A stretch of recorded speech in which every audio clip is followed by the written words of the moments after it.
Je m'appelle Jeffrey Stonehouse, je suis directeur artistique et flûtiste avec l'ensemble Paramirabeau. L'ensemble existe maintenant depuis 10 ans. C'est un sextuor composé de flûte, clarinette, violon, violoncelle, piano et percussion. Les membres fondateurs se sont rencontrés au conservatoire et depuis, on pousse vraiment la jeune création. Donc, on a une emphase sur les compositeurs émergents, qu'ils soient canadiens ou québécois. Pour M&M, nous avons concocté en fait un programme qui s'appelle Couleurs et Lumière, tout un peu basé autour de l'œuvre de Tristan Murail, qui s'appelle 13 couleurs du soleil couchant. Et ce programme-ci, pour un peu faire un contraste avec l'hiver, la pandémie, tout ce qu'on vit présentement, c'est quelque chose qui célèbre la lumière, quelque chose qui va chercher des éclats de couleurs.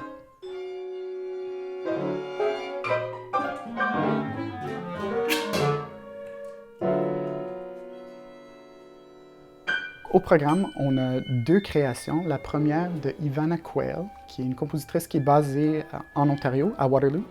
Cette pièce-là, elle est autobiographique en fait pour Ivana. Et on peut presque penser que la pièce est des photos de moments clés de sa vie. L'autre création programme de Vincent Collard s'appelle Zone V et tourne tout autour de... L'ensemble utilise leur voix. Et c'est une pièce qui a été, je crois, un petit peu inspirée par notre violoncelliste Viviane Gosselin. C'est des œuvres qui sont très excitantes, mais toutes neuves, là, ça va être vraiment la première fois qu'elles vont être jouées en concert. Ce programme traverse les frontières parce que ça regroupe vraiment des pièces de répertoire de compositeurs de partout. Il y a des Italiens, des Français, beaucoup de créations canadiennes aussi, et bien sûr des Québécois. Donc vraiment un programme international. En ces temps de pandémie, une chose qui est très importante en fait, c'est comme artiste, c'est de sentir qu'on fait partie d'une communauté. Ce qui va être excitant pour les spectateurs, ça va vraiment être cette espèce de grand ensemble, parce qu'on est quand même 6, qui joue sans chef. Donc, la communication entre les musiciens, on se regarde beaucoup. Il y a vraiment un échange d'énergie qui va se passer sur scène que je pense qui va être vraiment intéressant.